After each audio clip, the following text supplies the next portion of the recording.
Welcome, my morning glory friends, to the open secrets of trusted leaders. Open secrets. One of the little lessons that I've had over time from my parents was, if you're on time, you might be a little bit late. If you're early, you're on time. So I know people were coming from shuttles and buses and just let us all center in what's going to be a little nice dopamine drop of inspiration, which is at this time we've been talking about social trust over the past couple days here at the festival, as we've seen in different speeches or statistics about the decline in trust. Yet, I think our conversation this morning is going to also give some examples about where it is ascending and accelerating and amplifying. But it's not following the same formula of past leadership. So by way of introduction, my name is Mosle. I'm a vice president here at the Aspen Institute, and I had the great privilege and opportunity to found Ascend at the Aspen Institute a little bit over 12 years ago. And I came to the Institute because I believe in the power of what it looks like and feels like in results when you live an examined life. And ultimately, for what we think about at Ascend at the Aspen Institute, is creating a society that is fueling systemic opportunity, not and flipping the script from systemic oppression.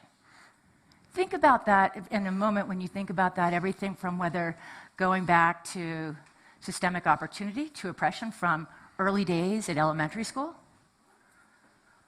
voting, workplace, but flourishing opportunity and thinking about creating an intergenerational cycle of family economic security, educational success, health and well-being. So that's the North Star we sort of work on, and I think we fit in with the Aspen Institute. We saw Dan and Margot talk about igniting human potential. We're igniting this morning. Building better understanding to create a better world. A better world that is free, just, equitable, and flourishing for all. So just one quick thing, I'll just share a slice of our work around leadership. One of the first things when we launched, we created the Aspen Ascend Fellowship that is looking at leaders that sort of come from all sectors of society, all corners of communities, inside government, outside government, pediatrician, brain scientists, you name it, but they all share a North Star of creating intergenerational family economic prosperity, well-being, and mobility. And about 100 fellows now growing and setting the world on fire with inspiration and also innovation and impact. And so you'll be hearing about that in just a sec. And so in this work, 3 lessons that I've seen over time that I would just share that sort of set our work apart is one, when we talk about inside-outside, that's sort of that Socratic method about sort of that self-interrogation and examination, inward, but also outward to society, to structures. And again, thinking about the systemic opportunity lens. We think about leadership as inside-outside. It's a very private work. As well, it can be a very public act. And how we build trust from inside and outside with ourselves and also with the world. Second, we believe in the power of lived experience. And lived experience we all bring, but we pay a special attention to the lived experience of those that are most proximate and impacted by disproportionate inequities, barriers, who are also most proximate and hold the solutions. And so really looking at how do we open up decision-making tables, co-creations, and really governance when we think about how do we set tables very differently. And then lastly, and this is where I'll segue into a phenomenal conversation with 2 rock stars around trust, civic engagement, and a strong democracy and the future for kids and families. No pressure. Right. But when we think at the heart, and there's a lot of important conversations here, but really leadership lies in all of us, and meaningful change happens at the speed of relationship and trust. Mm-hmm. Nothing meaningful, nothing sustainable happens as a result of one person. And so this is really a shift about looking for leadership, investing in leadership, in new ways, in new places. Because if we don't flip the script about how we think about leadership and trust, we're just going to be having the same conversations, and that is not getting us to where we all want to go. So with that being said, we're going to move into a terrific conversation, and we're going to leave some time for some questions and comments, because there's a lot of brilliant leadership in this room. And I have two colleagues here, well, dear friends, actually. First is Mayor Melvin Carter of the city of St. Paul. Melvin is a fourth-generation Minnesotan, St. Paulian. I probably butchered that. Also an Aspen Institute Ascend Fellow. He has been on city council. He has served for various governors doing statewide work about building early childhood and learning systems across the state. But most importantly, he is building a community and new vision for how do we think about what an equitable, just, free society looks like from the ground up. And he'll talk more about some of his powerful work. And then Eric Liu, who is a treasured colleague here at the Aspen Institute. He's the founding director of the Citizenship and American Identity program. He's written multiple books. All of them are just phenomenal.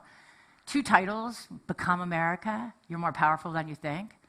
He's been on the inside and outside of White House and community, and he's also CEO and co-founder of Citizen University. And so for this, when we think about trust, one of the things that, there are a bunch of Harvard guys, Professors Green and Meister, who talk about the trust equation.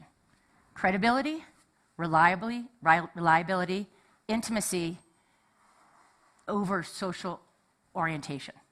That gets you to trust. And so, that's when we think about sort of, you can actually measure trust. You can build trust intentionally.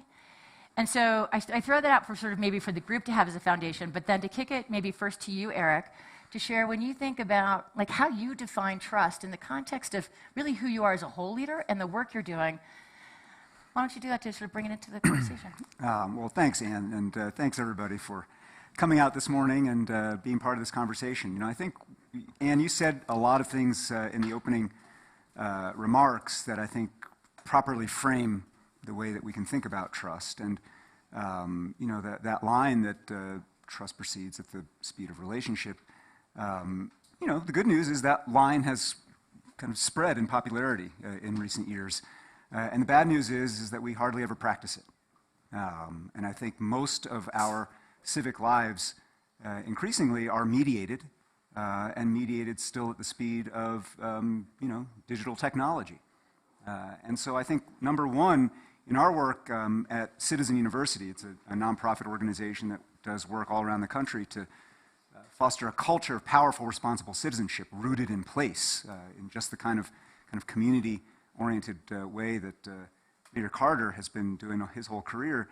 In that work, all of what we're trying to do is just foster relationship, yes, but actually put people into situations where they come to know each other, come to feel safe questioning each other, and most importantly, come to do something together that isn't just about their identities. It's about a third thing, not just me and you talking about me and you, but let's fix something, let's build something, let's learn something, let's hold something together. And I think that idea of relationship being grounded in the active doing of things together, not simply proximity and not simply collisions and kind of being adjacent to each other, but that actual commitment to shared work. And one of the things that I think has become very clear to us in this work, and it's interesting that, and you and your program are coming at this larger question from the perspective that you have in your work, which is a perspective that kind of combines social trust and economic opportunity and economic development, because one of the things that I think is a great enemy of trust right now is the cult of efficiency. Trust is very inefficient, and I think we should commit to inefficiency. I think we should commit to how long and slow and messy, how one step forward, 2 steps backward it is to kind of think you met somebody and then realize, oh, I don't really know them, or make an assumption about somebody and, oh, I didn't understand it, or they didn't quite see me the way that I thought I needed to be seen here. And it's going to take repeated interactions for us to do this. We have a program at Citizen University that's called the Civic Collaboratory, that is essentially a mutual aid club of civic innovators. And it's a national one, but there are local versions of this that some folks in the room here today are catalyzing. Mark in Charlotte, his team is helping to lead this in Charlotte. We've got in Atlanta, Chicago, Phoenix, Lexington, Kentucky.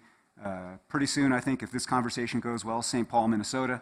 But I think that the idea here, and the reason why we call it a mutual aid club, is that it's not just networking, it's not just meeting people, but that there is a ritual format every time we get together that is essentially an adaptation of a lending circle. We call it the Rotating Credit Club. And in this format, members take turns presenting to the full group something they're working on, some project they're trying to launch, some endeavor they're trying to move in the neighborhood or in the community. Oftentimes the invitation itself is getting people who didn't know each other, though they live miles apart, right? From the south side or the west side or the north side of Chicago, from different parts of Charlotte, whatever it might be. And when you hear these presentations of people pitching their ideas and their work and their projects, the rest of the membership has to offer not critique or commentary, but hard commitments of help. Investments of capital of every kind. Relationship capital, intellectual, institutional, financial, there are funders in this. And then what goes around comes around. And you make commitments to somebody you might have just met because it'll be your turn next meeting to be in rotation, right? That is the doing of something together over time, the building of a muscle of association and mutual aid that fosters, this is the line we use, bonds of trust and affection, right? Bonds of trust and affection, civic affection. I may not actually be best buddies with everybody in this group, but we are going to be civic friends, right? And that comes not just from encounters incidentally, but from that intentional, structured, in some ways ritualized effort to get us to do stuff together. Thank you so much, Eric. And I like civic affection. It's sort of a neat kind of play on this one. So, Melvin, I'm going to turn it to you in a second, and I'm going to, because not only are you on the front edge of mayors who are really leading in beautiful, powerful ways and raising the bar of hope, civic affection, and also impact. And so as you're representing both fully yourself and your entire family and the city, I'm going to also just do a little shout out to some of the Ascend Fellows that are also here with you. And just, if you can just sort of raise your hands, and you're going to kind of kill me. But when I see Alicia Mousseau, who is the tribal vice president for the Ogallala Sioux Nation, when I see Deanna around him, one of the leading research scholars at Child Trends and thinking about indigenous wisdom and new ways we assess and evaluate. President Daria Willis at Howard Community College, transforming how we think about higher education. And Nicole Lynn Lewis, who's a SOAR fellow, but also thinking about how do we support families and parents in education. And so there's a community of fellows that are out there that kind of came together with that North Star, family mobility, quantum leap idea. So I'm also playing with it takes time, and when do we do quantum leaps?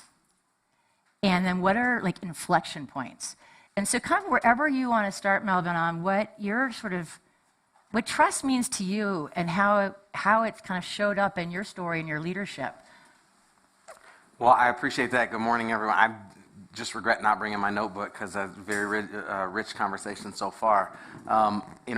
As you were talking about the efficiency of trust, I actually see it somewhat differently. I think it's enormously efficient, but over a longer arc of time.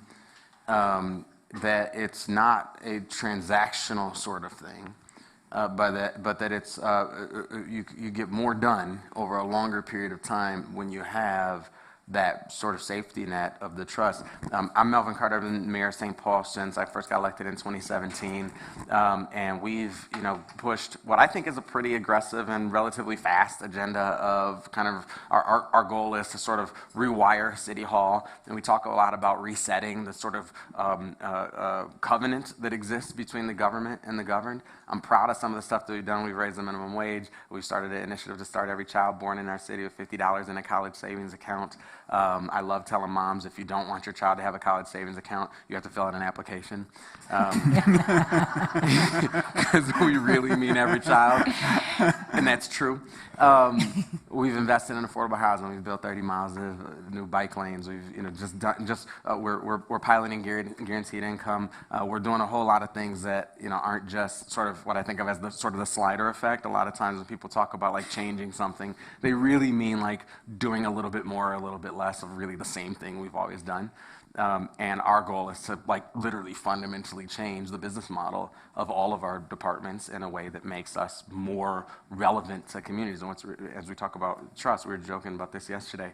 When our staff calls people to tell them, hey, you just had a baby, we have a college savings account set up for her. Or hey, you qualify to receive $500 a month in unconditional cash transfers for a period of 2 years. Or hey, we know your family home was taken a generation ago to build a freeway. We have $100,000 in forgivable financing to help you rebuild a home or to renovate an existing home. What's remarkable for us, and we sort of wear it as a badge of honor, is the number of times people look at us, look at our staff, and think it's a hoax, right? It's like, oh yeah, all you need is the last 4 of my social and my mother's maiden name. And the truth is, we do need the last 4 of your social, but it's not a hoax. Like we're actually, but it's the fact that we're placing government in a place of such, I think, relevance to people's everyday lives is just beyond our mental framework for what government is, which is crazy because that's what government exists to do in the first place. I say all that to say that our model, as proud as I am of what we're doing in St. Paul, I'm even more proud of how we're doing it. Yeah, I was hoping, lean into that. Yeah. So our mantra is that every decision that's ever been made in the history of human beings has been made to benefit the decision maker. And so that's just logic, right? And so logically speaking, if we want the policies and the finance that comes out of City Hall to benefit young people more, then young people just have to be at the table. If we want the policies to benefit communities of color, then communities of color have to be decision makers, right? And it goes into our operational definition of the word equity, which is really important for us. Our operational definition of the word equity doesn't come from social justice at all. It comes from when I was in business school. When my business school dean said equity, she meant 3 things. She meant ownership. So if we're going to build equity, we have to make sure that people can be owners of community. That's both kind of figuratively and like own appreciating assets that they can pass on to their children. If we're going to build equity, we have to make sure that the people who we look and say, we could serve them better. We're trying to get out of the lens of saying we're going to serve them better and say, how do we build ownership? How do we facilitate? Yep. It's okay. It's okay. We're watering the garden. Yeah, that's right. Watering the garden. Sorry, Eric. We'll edit that out. No phones were destroyed in that interaction. I'm so sorry. It's the 8 a.m. session, so. I'm so sorry. So I'm running out of time quickly. How do we facilitate ownership, decision-making power? How do we share decisions and a shared economy? As the city's tax base grows, as our skyline grows, it just should be easier for somebody to feed their children. And that's the approach that we take to equity, which is why every single thing we do, every member of my cabinet we've hired through a community-based hiring process, every budget that I've proposed to the city council we've done through what we call our community-based budget games, every major policy we're reimagining public safety with the police union president and our Black Lives Matter activists at the same table together. We raised the minimum wage with the president of the Chamber of Commerce and our union presidents at the same table together. And what we find is when we put ourselves at a table together and just say, listen, you know that the mayor will be smarter if I listen to you. Well, it just makes sense that you'll be smarter if you listen to each other too. And so we're trying to force people into relationship with one another, trying to force people to sort of, pre-pandemic, I used to say, beautiful things happen when we all breathe the same oxygen. And so I had to find a different...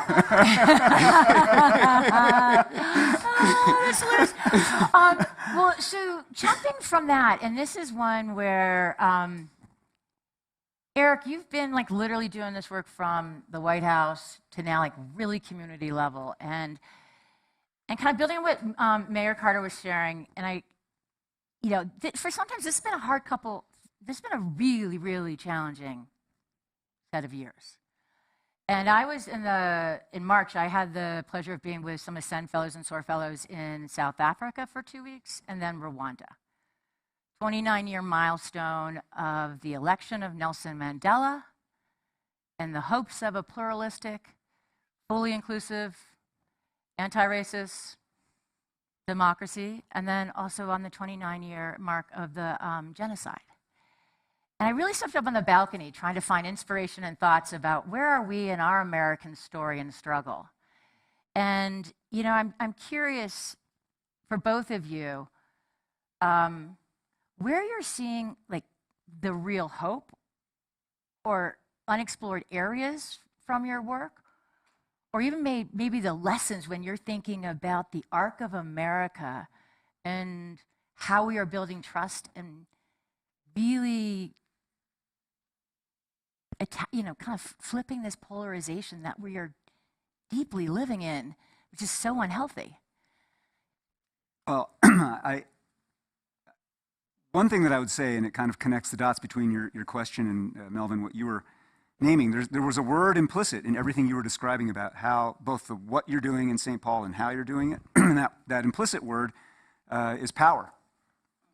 And, you know, in our work, we have a conception of citizenship not as documentation status and, you know, passport holding legal papers. We mean it in the deeper ethical sense of being a member of the body, a contributor to community, right?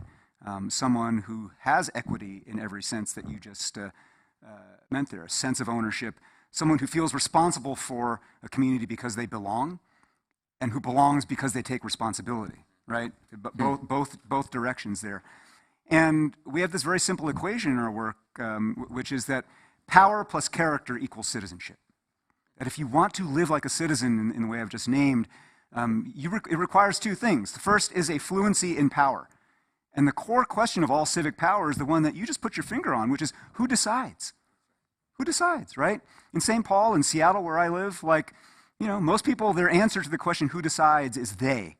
Yep. I can't believe they changed bus service. I can't believe they did this. Who are they who decided to create this this guaranteed income, you know, program? Even on stuff they like, it's just they, right? They made this thing. And at a national level, you know, your question about the White House, like, yes, I cut my teeth working in the White House. I worked in domestic policy, was a speechwriter, and, you know, in the Clinton administration, then I served in the Obama administration on the Corporation for AmeriCorps.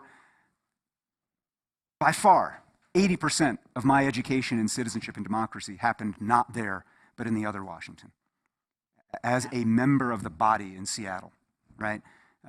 Living, knowing, learning, trying to figure it out, trying to fix stuff. And I think that fluency in power requires you to understand and ask, well, who actually does decide? And you realize when you look at it at the scale of a place where we live, not necessarily the scale of a country, that there is no they. There's just many, many permutations of we, right, of us, some of whom don't see ourselves in the we, but and that sometimes requires catalytic leaders in elective office to actually open an invitation, like, no, we mean it. It's not a scam. We really want you to participate. But, you know, long term, it's going to require actually not so much catalytic leaders and elected officials, but us, right? We have to take that responsibility in a different way. We have to set a different tone and change a culture of how people show up in community. And I think, you know, one of the things that I was jotting down here, you know, why trust for what, right, is, I think, an important question here. The members of the Proud Boys had really high degree of trust in each other. They would have died for each other, right? Those guys were not lacking in the muscle of building and forming trust. So trust to what end? And that is the character part of the equation, right? Power plus character. What are the ways in which you are practicing your power, your people power, your ideas power, your money power, your power of force and violence, like the Proud Boys know how to mobilize? Is it to ends that are exclusionary, to ends that are about monopolizing power for incumbent holders of power, or is it about circulating that power and bringing more people into the story and more people into the process of decision-making, even if that feels like a net loss, but in fact is a positive sum gain for everybody, right? And I think, so trust for what is partly about trust in order to circulate that kind of power, whether we're in public office or catalytic roles as citizens. But also I was thinking about your minimum wage work. In Seattle, I was part of this. We're proud that it was a town next door to us, SeaTac, which some of you know is the town of where the airport is, halfway between Seattle and Tacoma. That actually was the first domino to fall in the United States, right? It was airport workers, hospitality workers, hotel workers, working 2 shifts, working at the gas station, trying to make ends meet, mainly immigrants, mainly women, who were like, you know what? This sucks. And we think we can do better here. And they organized after their second shift, and they put a measure on the ballot in SeaTac to raise the minimum wage to 15 for hospitality, airport workers and hospitality workers. And that passed. When that passed, everybody in the Seattle City Council looked around and were like, I better run to the front of this parade, right? And they got up there, and pretty soon, the mayor and council candidates said, yeah, we're also for 15. And the mayor who ended up winning there created a commission that I served on that involved business, labor, small business, faith communities, everything else. And, you know, under certain kinds of leaders in certain circumstances, you can just get that work done in a constructive way. And ultimately we did in Seattle, but I think it's important to recognize, like, there were incredibly hard fights there, right? There were real clashes both of interest and worldview. There were people who left the room, had to be brought back in. And this comes back to trust for what? Yeah. Trust for compromise. You're not going to be willing to compromise and figure out a path to yes and to a deal that can work most of the way for most of the people if you don't trust anybody at all. If you don't trust their motives, if you don't trust that your repeated cycles of interaction are going to be there in ways that you can kind of build together. If you think this is a one and done, zero sum, I got to screw them because if I don't, they're going to screw me. Then you're not going to be able to achieve something like a $15 minimum wage or any kind of policy advance. And so I just want to name, that trust in and of itself is great, but we've got to orient it toward trust toward circulating power, trust toward building these civic habits of compromise and being able to solve problems together. And that's at least as much for we, the citizens, the people, as it is for the people who end up representing us. Eric, one of the things that I love about what you just said, when we talk about trust in like the civic space, I'm always around public leaders who are who want to figure out how to get the constituency or the followers to trust them more, right? And the lens that you just put on that conversation is that we have to trust them first, right? If we want to break a cycle of distrust, it's actually easy. You have to start. Like, you have to be the one that breaks the cycle. And it's what you're doing with all this participatory work and getting people at the table. Well, we're trying to. I mean, and let me say, and I was sharing this with Ian yesterday, is the thing to me that binds all the stuff that we're trying to do is really this, is that I believe we've all inherited kind of a broken model of city building that tells us that a city is a place. And if we want to build the place, if we want to build roads, you can just pave over people's homes. If you want to keep it safe, you just go round up all the black and brown boys you can find and lock them up, right? If you want to build the economics of the place, go find people or businesses from somewhere else and bring them in here. And we're always betting against the human potential that exists inside that place. And so our argument is that the city isn't a place at all. It's a group of people. It's a family. And we have to be able to invest in that family. Like those folks, those people, like the trust has to start with them being able to see your guaranteed income. Yeah, we're going to give you $500 a month, no questions asked. We're not going to look over your shoulder. We're not going to give you, super guidelines, parental guidelines about how you can, because we believe you know what your children need more than we do from City Hall, like, because we believe in you. And by the way, we're tracking all that stuff. We're finding 90% of the money is being spent on essentials and things like that. We're finding families are gaining employment. They're not quitting their jobs because, all of the stuff we hear on Twitter is pretty wrong. But like this notion of saying, I think the reason people, I fundamentally believe the reason people don't trust government is because they're surrounded all day, every day by signs that government doesn't trust them.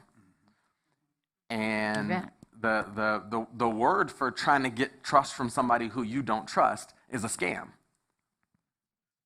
And people know that. And I think that ends up becoming the problem. So our goal is to really shift that, is to turn that traditional model of city building on its head and and not even just tell it with the words, because if we have to say it, that might mean we're not showing it, but to be able to demonstrate every day, we trust in you, we believe in you, we're invested in you. And it's not just rhetoric, because we literally just started a college savings account for your child. Yeah, that concrete action. So I want to do one quick tie-up of your two comments here and then bring the audience in for a conversation. But, as we talk about the trust and, for what? Yes. And then the how.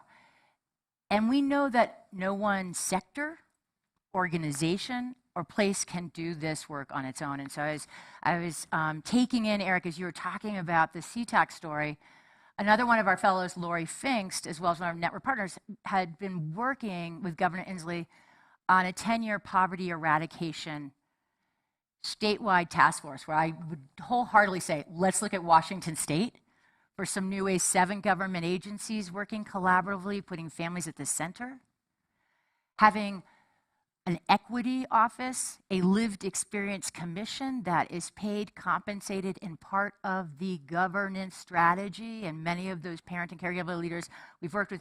But you look at the local change, the statewide change, and how do these pockets come together? And so the question I was curious about, Melvin, just to bring a little bit of this in, when we think about the work we all do at the Aspen Institute, to create conditions, spaces, in the cacophony of the world we all live in, to be able to step back, have strategic solidarity towards North Stars, but also kind of build trust in a way that it results in action. And any thoughts or insights you have from that experience, working with really diverse, truly diverse leaders from different sectors, places, and experiences, and the value or just that experience of having the conditions and the space and being with people just coming from different places, but maybe working towards swinging for the same fences. And I think this reinvokes what you were saying, Eric, about efficiency. I think of trust, if you remember, the 7 habits of highly effective leaders. One of them was sharpen the saw, right?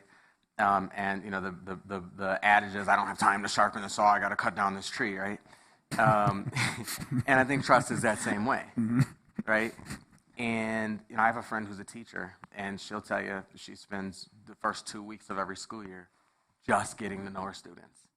Just hearing just understanding what their family situation is, just understanding what they like and what they don't like, and the other teachers, look,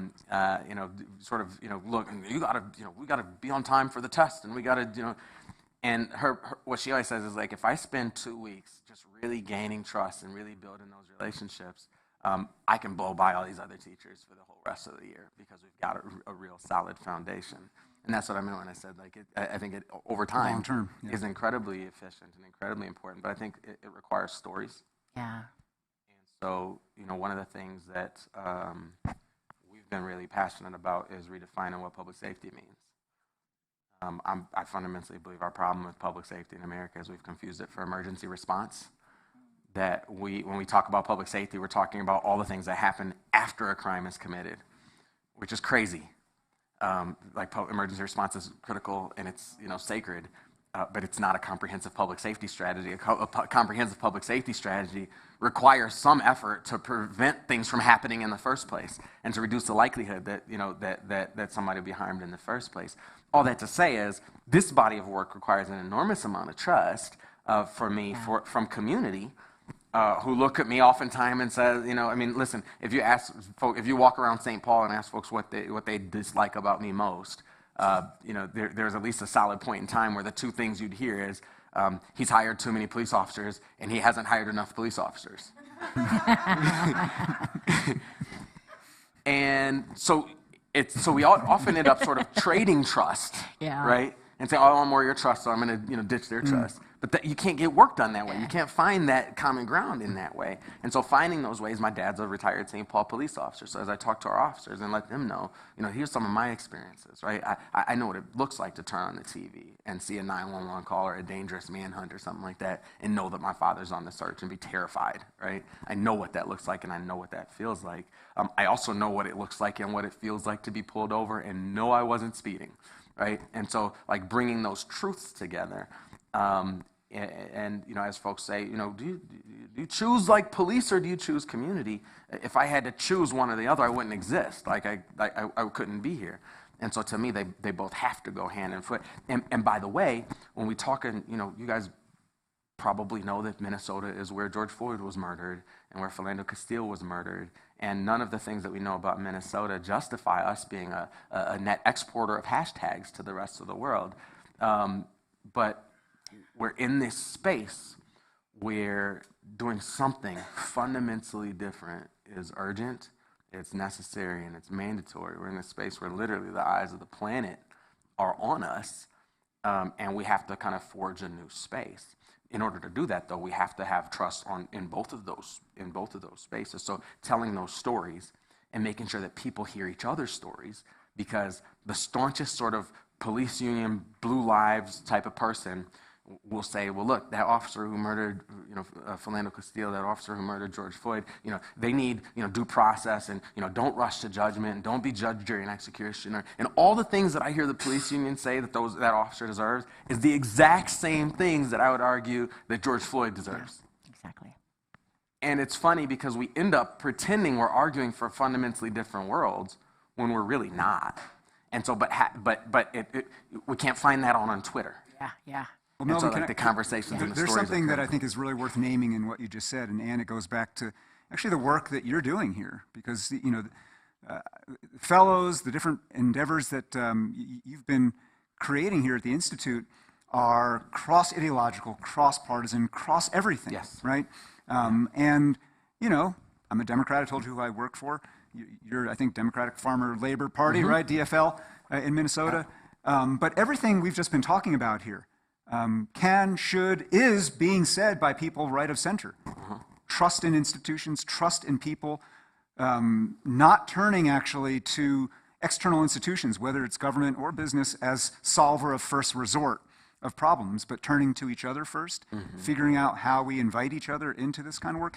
And the idea that you just said here, that there are folks who are saying the same things from very different vantage points, doesn't mean that, we can come together and just hold hands and do a kumbaya in the middle here. But it is actually a recognition that what it means to be in community here, what it means to actually live in the United States together, is to recognize that the point of American life is to have a few, you keep using North Stars. We have a few North Stars, right? They are embedded in our creed. But the meaning, the actual meaning of equal protection of the laws is not self-evident. There's not like an answer to that. The whole point of American life is that we get to contest it over and over, and everybody gets to argue it out, and everybody, if we're lucky, gets to have a say in what we mean by equal protection of the laws, right? By liberty and justice for all, by all men are created equal, by all these words, right?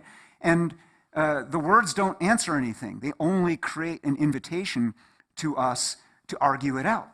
And I think the problem with a lot of our politics and our civic life is that too many people aren't even invited into the argument, into the conversation, right?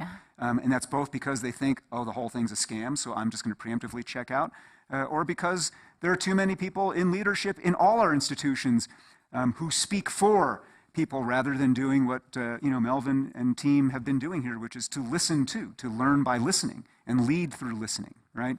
And so I think that orientation is super important, where we realize that it's okay for us to come at some of these questions in different ways. Just the fact that the Blue Lives and the Black Lives Matter folks may be have the same dream and the same goal. Yes, I too would like equal justice under law. That would be great, right? Is what the family of George Floyd is saying, and what the allies of Derek Chauvin were saying, right? But that doesn't mean that therefore there's a single answer. It means simply that now we got to get people from every part of that community. I love what you said earlier. It's not a place, it's a family, right? But what you said also was St. Paul already has everything it needs in terms of human potential and capacity. That's right? It is a commonwealth. That's right. But the problem is that the wealth is not actually being activated, tapped, circulated, and brought to light. That's right. And that's what you're awakening the actual wealth of the Commonwealth. And and that means being okay with the fact that some people are going to come at this from a Blue Lives point of view, and some from a Black Lives point of view, and some from a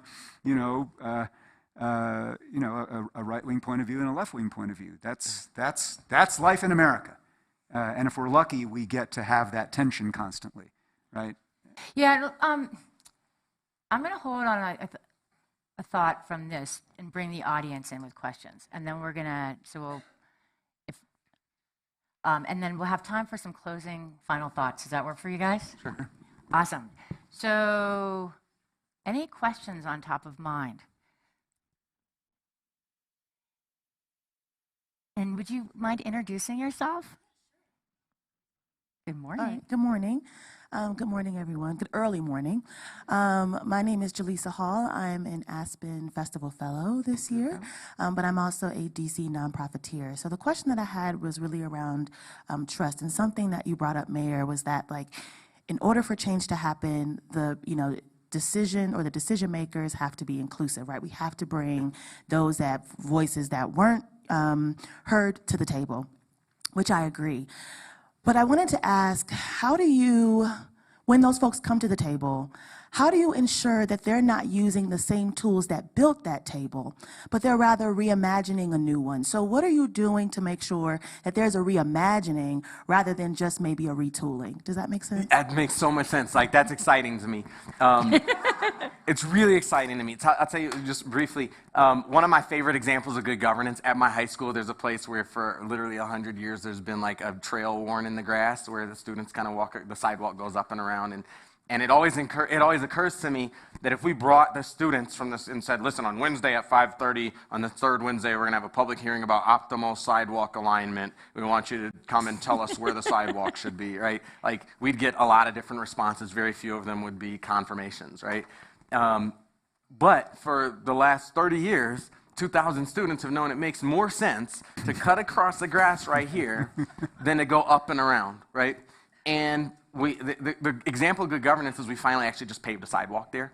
And so my team has heard this story from me a lot because our goal is to change the way, people don't just talk to us at 5:30 on a Wednesday in the microphone at a city hearing, right? People are always talking to the city. People are always talking to the government. People are always talking to your business about what works for them and what doesn't. The question is, how many ways can we listen, right? And so, our goal really isn't just to have more inclusive public hearings. Our goal is to build a muscle that can identify the cow paths in our city, that can identify the trails that people have worn, and figure out how do we switch from asking people to change the way their family behaves, to change the way they act, to change their lives in ways that meet these kind of geometric shapes that we create in City Hall, and figure out how do we get out of the box of those geometric shapes and literally move into the space where we're paving the ground underneath people's feet. And so when we engage young people, I think it's really critical. When we engage young people, for example, I tell my team, I appoint a bunch of task forces and commissions, and we want young people on all of them. And I said young people, plural, not a young person on all of them, right? Because we don't want that person. I was that kid, and we want Melvin on the board, right? And the mayor would talk, and the lawyer would talk, and the doctor would talk, and the accountant would talk, and they'd say, what do young people think?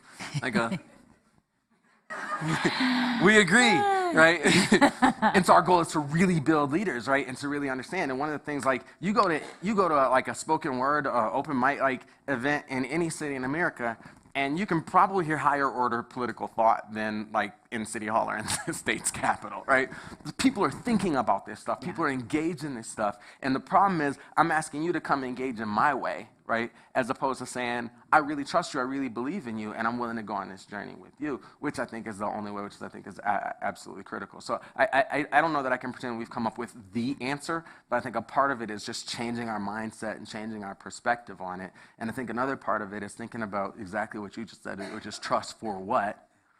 As we talk about saving democracy, I actually don't think you save democracy through voting rights. I think you save democracy by making it matter in people's lives, right? I think you save democracy by making it work to help people feed their children, right? I think voting rights is like renewing your vows, right, in a marriage, right? That's not going to solve the underlying problem, right? You just get a new ring or whatever, right? That's right. You know what I mean? You get the covenant. It's about this covenant, how we're engaging it and what we're engaging it for. Yeah, and one quick thing, and so next question, someone put their hands up and get it in, is just one of the things that we're doing at Ascend is actually looking at structural models that bring lived experience to the table fully and compensated, which also speaks to trusting that wisdom and really baking it in so that folks are able to be there. And those that have been on the inside, how many ways can we listen? Yes. That piece around listening. So just fantastic. Lisa. Hi, I'm Lisa K. Solomon, and I teach futures thinking at Stanford Design School. It's my first time here, and there have been many moments throughout this festival where I thought, if I had just gone to this, it would have been enough. Can I just say this morning, if I had just gone to this? I mean, You're going to say that at your next I'm not. Don't say it again. I'm so overwhelmed with hope and optimism just listening to you. And part of what I try to do is teach students the skills that they need to shape better futures, but have never really learned. And what I'm hearing in this conversation are these beautiful leadership skills of reframing, reimagination, co-creation, things that we're expected to know how to do, but we don't get practice in doing.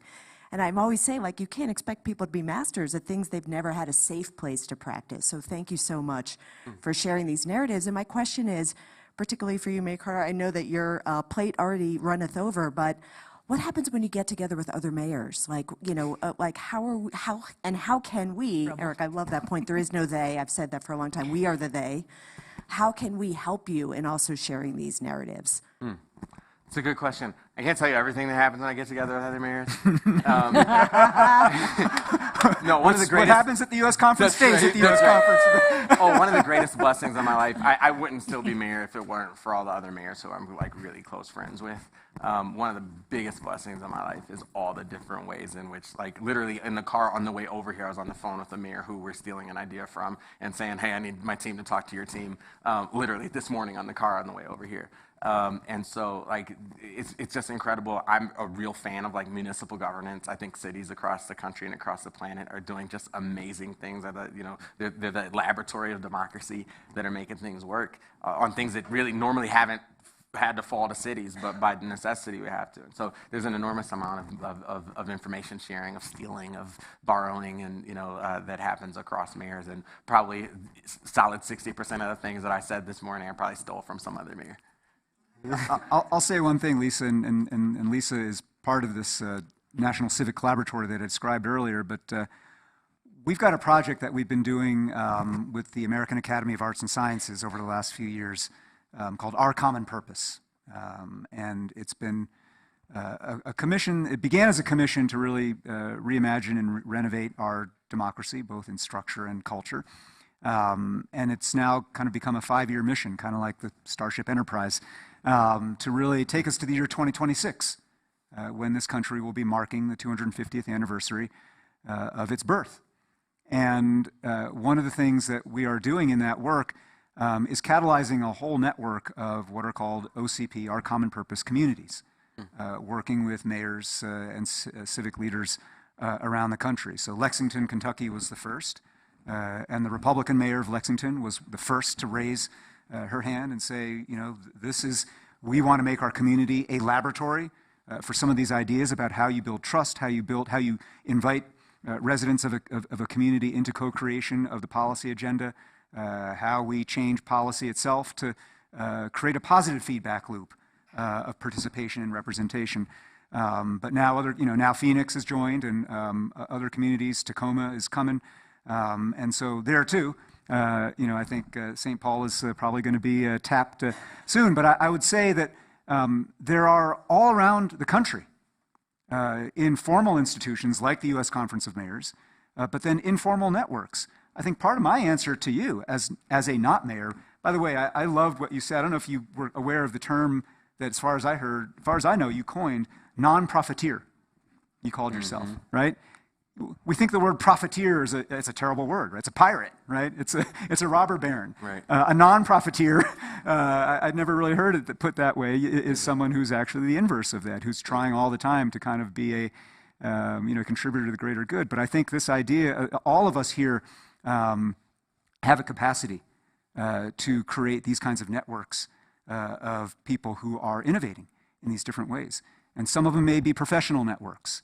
If you're, whatever your field may be, if you're in the sciences, if you're in education, if you're in the arts, what are the webs of people doing your kind of work in other communities around the country where, every one of you is 1 degree removed from a mayor in those communities? What could we do if we actually turned one notch of intentionality to actually say, hey, what could we do to activate more people? What could artists bring to the table here to help mayors learn to listen in more ways? Our old friend Damien Wetzel, who was long time here at Aspen and now president of Juilliard, he had to go to another session, but he was sitting here the whole time here.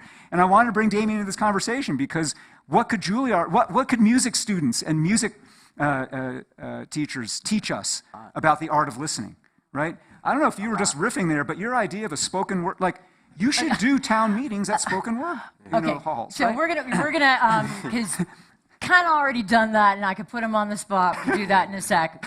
Your choice. But I want as we close out because we're at time, and I really want to thank, of course, Eric and Mayor Carter. But I think we also really want to thank you for like being in this, because it's all of us.